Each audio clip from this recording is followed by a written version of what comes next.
Video शुरू होते ही हमें फैंग को दिखाया जाता है जो कि ब्लैकबीड स्नेक और बियर की फाइट देख रहा होता है। अब जो फैंग होता है वो सोचने लगता है कि इन दोनों में से कौन जीतेगा। तभी हम देखते हैं कि वहाँ पर वही रिसर्चर आ जाता है। अब हम देखते हैं कि बियर होता है वो ब्लैकबीड स्नेक के ऊपर अटैक कर देता है, जिसकी वजह से ब्लैकबीड स्नेक होता है वो उसके अटैक को आसानी से रोक लेता है। अब बियर ये देखकर उससे डर के मारे भागने लगता है, क्योंकि जो स्नेक होता है वो उस बियर से काफ़ी पुराना होता है और काफ़ी स्ट्रांग होता है। अब बियर उससे भाग रहा होता है लेकिन स्नेक उसे घायल कर देता है। फिर फैंग देख रहा होता है उसी स्नेक को जाते हुए, जो कि अपने केव में चला जाता है। अब रिसर्चर आके फैंग को बताता है कि उसकी केव में एक बहुत ही ज़्यादा पावरफुल हब है और हमें उसे लेना चाहिए। तभी हम देखते हैं स्नेक होता है वो अपनी केव में चला जाता है, जहाँ पर फैंग और रिसर्चर उसे देख रहे होते हैं। अब वो सोच रहे होते हैं कि वो इस केव में कैसे जाएं। तब उनके दिमाग में एक आइडिया आता है और अब हम देखते हैं फैंग को। फैंग होता है वो एक खतरनाक वुल्फ को अपने पीछे लगा लेता है, जिसके चलते वहाँ पर वो स्नेक की गुफा के बाहर आ जाता है। तभी वो वुल्फ फैंग पर अटैक करता है लेकिन फैंग वहाँ से बचकर निकल जाता है। तभी स्नेक बाहर निकल के आता है और वो सोचता है कि इस वुल्फ ने लगता है मेरी केव पर अटैक किया है, इसकी वजह से अब वो स्नेक उस वुल्फ को मारने के लिए चला जाता है। फिर हम देखते हैं कि फैंग और रिसर्चर फ़ायदा उठा के उसकी गुफा के अंदर चले जाते हैं उस पावरफुल हब्स को लेने के लिए। फिर अब हम देखते हैं कि रिसर्चर उसमें जा रहे होते हैं और तभी वहाँ पर इतना ज़्यादा पॉइजन होता है जिसके चलते जो फैंग होता है वो कल्टीवेट कर कर अपना ध्यान रखने लगता है। फिर रिसर्चर होता है वो अपनी बोतल में से एक गैस छोड़ता है, जिसके चलते वहाँ पर सभी पॉइजन ठीक हो जाता है। फिर फैंग अपने आप को अच्छा महसूस कर रहा होता है। तभी जो रिसर्चर होता है वो कहता है कि उस हब्स को लेकर आओ, वह उससे बहुत ज़्यादा पावरफुल हो सकते हो तुम। अब हम देखते हैं जो फैंग होता है वो उस हब्स को लेने के लिए चला जाता है। तभी वो सोच रहा होता है कि वो इसे कैसे ले, क्योंकि पानी के अंदर बहुत ज़्यादा जहर होता है, अगर वो उसमें गिरा तो वो मर भी सकता है। तभी फैंग होता है वो उस हब्स को कैसे भी करके पा लेता है।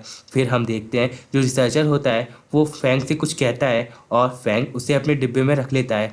तभी हम देखते हैं रिसर्चर होता है वो फैंग को धोखा दे देता है। तभी फैंग का वो हब्स चुरा लेता है और वो कहता है कि मुझे इस हब्स की बहुत ज़्यादा ज़रूरत थी, मुझे माफ़ करना फैंग। अब रिसर्चर होता है वो फैंग के ऊपर एक कपड़ा डाल देता है, जिसके चलते ब्लैक बेयर्ड स्नेक उसे देख नहीं पाएगा। अब रिसर्चर होता है वो फैंग को सॉरी कह के उसका हब्स लेके वहाँ से चला जाता है। फिर हम देखते हैं कि फैंग पूरी तरीके से दुबक जाता है। तभी हमें बाहर दिखाया जाता है जहाँ पर रिसर्चर बाहर निकल गया होता है। तभी उसके सामने ब्लैक बेयर्ड स्नेक आ जाता है और उसे अपने पावरफुल हब्स की स्मेल आ रही होती है, जिसके चलते अब वो उस रिसर्चर पर अटैक कर देता है। तभी वहाँ पर फैंग आ जाता है और फैंग उस रिसर्चर को बचा लेता है। अब जो स्नेक होता है वो सीधे अटैक करता है फैंग के ऊपर, लेकिन फैंग हर एक अटैक को डॉज करके वहाँ से निकल जाता है। तभी हम देखते हैं रिसर्चर होता है वो घायल हो गया होता है। अब स्नेक होता है वो फैंग के ऊपर अटैक कर रहा होता है, लेकिन फैंग उसे बचाता हुआ उस रिसर्चर को वहाँ से लेके जा रहा होता है। रिसर्चर होता है वो कहता है कि तुम मेरा बैग रख लो।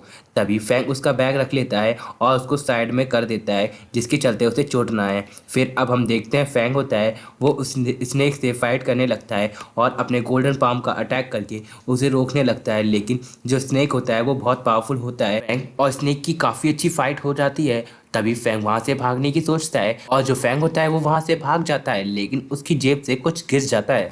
फिर अब हमें दूसरे सीन में सांजू और सांजिन को दिखाया जाता है, जो कि अपने कई सारे लोगों के साथ फैंग के घर पे आए होते हैं अपने डिसेपल को ढूंढने के लिए। अब सांजू होता है वो कहता है कि आखिर वो डिसेपल कहाँ चले गए और फैंग को उन्होंने मारा या नहीं मारा। तभी सांजू यही बातें कर रहा होता है और सांजिन कहता है कि वो ठीक होंगे, क्योंकि वो फैंग को आसानी से हरा सकते हैं। फिर हमें दिखाया जाता है दूसरी तरफ, जहाँ पर फैंग भाग रहा होता है ब्लैकबेड स्नेक से बचता हुआ और वो एक झरने में गिर जाता है। फिर हमें दिखाया जाता है ब्लैकबेड स्नेक वहाँ पर पहुँचता है तो वो एक खतरनाक मॉन्स्टर को देखता है, तो वो देखकर समझ जाता है कि अब ये नहीं बचेगा। तो ब्लैकबेड स्नेक वहाँ से चला जाता है। अब फैंग उस खतरनाक मॉन्स्टर के बीच में फंस जाता है, लेकिन फैंग आसानी से वहाँ से बचकर निकल आता है। फिर हमें रात के सीन में फैंग को दिखाया जाता है जो कि हाउस हब्स को देख रहा होता है। अब वो उस हब्स का इस्तेमाल करता है और उसको अब्जॉर्ब करने लगता है, क्योंकि उसे पता होता है कि हब्स कितना पावरफुल है। तभी हम देखते हैं कि फैंग होता है वो उसे अब्जॉर्ब कर लेता है, जिसके चलते जो फैंग होता है वो 5 स्टेज पर पहुंच जाता है और फैंग बहुत ही ज़्यादा स्ट्रांग हो गया होता है। अब जो फैंग होता है वो बहुत ज़्यादा खुश होता है क्योंकि वो 5 स्टेज पर पहुंच गया। अब उसे जल्दी से जल्दी 6 स्टेज पर पहुंचना होगा, फिर वो अपने सेक्ट को जा सकता है। फिर हमें थोड़ी देर बाद दिखाया जाता है फैंग होता है वो खाना बना के खा रहा होता है। तभी वहाँ पर एक डायमन वुल्फ आ जाता है। अब वो फैंग पर अटैक करने वाला होता है। फैंग उसे आसानी से रोक देता है और जो डायमन वुल्फ होता है वो फैंग पर हमला कर देता है। लेकिन जो डायमन वुल्फ होता है वो बहुत ज़्यादा इंजर्ड होता है, जिसके चलते वो फैंग से आसानी से हार जाता है। अब फैंग होता है वो सोच रहा होता है कि ये बिना कुछ करे हार कैसे गया। फिर हम देखते हैं डायमन वुल्फ होता है जैसे ही गिरता है तो उसके बच्चे वहाँ पर आ जाते हैं। तभी फैंग को उन बच्चों को देख के अपने पुराने समय के बारे में याद आने लगता है कि जैसा उसने अपने मास्टर के साथ गुजारा होता है। अब जो फैंग होता है वो डायमन वुल्फ के बच्चों को खाना देता है और उसको भी खाना देता है और वो कहता है कि तुम इसे खा सकते हो। फिर जो फैंग होता है वो उनके साथ खेल के आराम से खाना खाने लगता है। फिर हमें दिखाया जाता है कि वहाँ पर अचानक से ही कोई अटैक करता है, लेकिन डायमन वुल्फ होता है वो वहाँ पर खड़ा हो जाता है, लेकिन डायमन वुल्फ के एक तीर लग जाता है। अब फैंग होता है वो देख रहा होता है कि डायमन वुल्फ पर किसने अटैक किया। तभी हम देखते हैं कि ऊपर से एक लड़का आता है और वो डायमन वुल्फ पे अटैक करता है और साथ ही साथ फैंग पे अटैक करता है, लेकिन डायमन वुल्फ होता है वो फैंग को बचा लेता है। तभी हम देखते हैं वो लड़का एक जगह का प्रिंस होता है और इसी तरह ये एपिसोड एंड हो जाता है। अगर आप लोगों को वीडियो में मज़ा आए तो प्लीज़ वीडियो को लाइक करें एंड चैनल को जरूर सब्सक्राइब